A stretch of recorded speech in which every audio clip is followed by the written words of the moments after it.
Ikaze uyu munsi tugiye kureba rectangle hano ku tools rectangular marque tool, elliptical marque tool, single row marque tool na single column. Ukanze kuri tool ya mbere rectangular marque tool uba ushobora gushushanya wakanda kuri mouse ukafata mouse yawe ukadraginga, uvuga ngo uba ushobora gushushanya single row, single column zose, rectangle na square. Ariko gushushanya square nziza ugomba gufata kuri shift ugashushanya square nziza, ukayiturekura. Noneho hano ku ruhande tuba dufite selection. Kudeselectinga waza hano hejuru kuri select ukanda kuri deselect, uvuga ngo cyangwa se ukakanda kuri control D cyangwa se command D kuri Mac ukayitukuraho ya selection. Bivuze n'iyi ngiyi elliptical tool nayo ushobora gukanduka ugashushanya cyangwa se ugakanda kuri shift gushushanya circle nziza.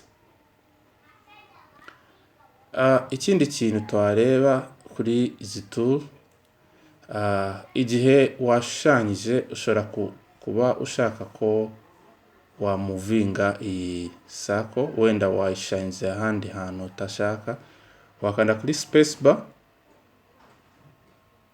Ntabwo ugomba kurekura mouse, kanda kuri space bar ukamuvinga iriya circle cyangwa se iyo selection ukayimuvinga ahantu ushaka, noneho ukarekura space bar ukahita ukomeza na shift yawe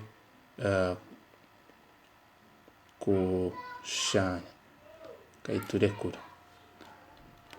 Bivuze ko select, deselect, bivuze ko n'iyi ngiyi iya mbere nayo ushushanyije gutya ukaba ushaka kuyishushanya mu rundi ruhande, wakanda kuri space bar ukayimuvinga ukayijyana ahantu ushaka, noneho ukahita ukomeza na kwa gushushanya turekura. Ikindi cya kabiri tugiye kureba kuri izi tool, kuri rectangular marque tool, ushobora gukanda shift kongeraho selection.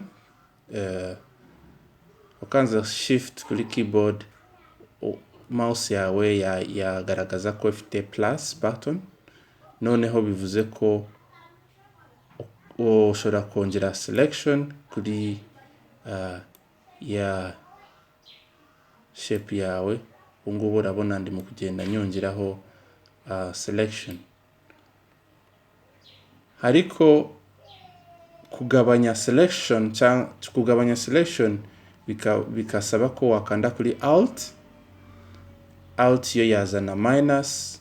Urabona na hano hejuru haragaragaza ko ugiye kugabanya selection, hano kanze ko ushaka kongera selection, ariko hano habaye active kubera ko tugiye kugabanya selection. Noneho ukanze kuri alt yawe ubungubu wa deselectinga iyi part cyangwa se ukadeselectinga iyi yose nashushanyije ukahita uyideselectinga.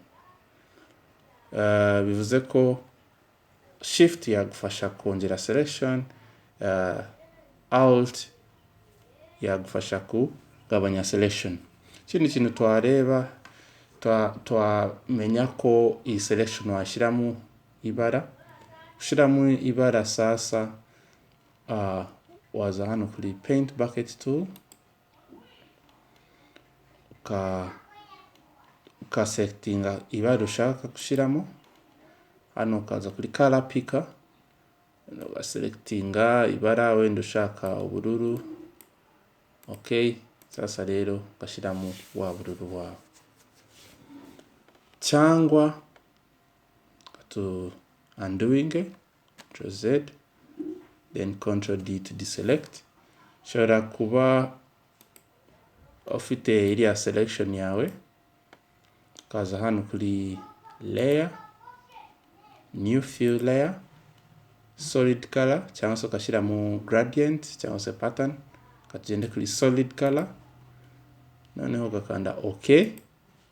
Ubu ngubu ukaselectinga ibara ushaka gushyira muri